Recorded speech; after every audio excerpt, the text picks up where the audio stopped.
Hi, I'm Morgan from Cardigang, and in this video I'm going to introduce you to the M knit kit.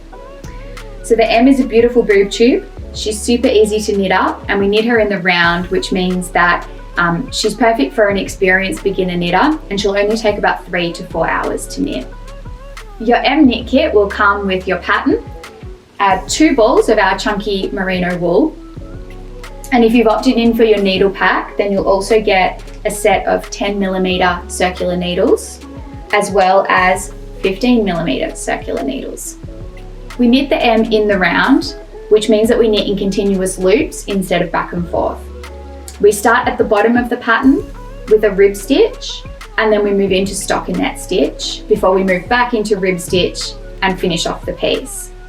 You only need to know 2 different types of stitches in order to master the M. That's the knit stitch and the purl stitch. So if you make sure you've got those down pat before you jump into your pattern, she'll be an absolute cinch.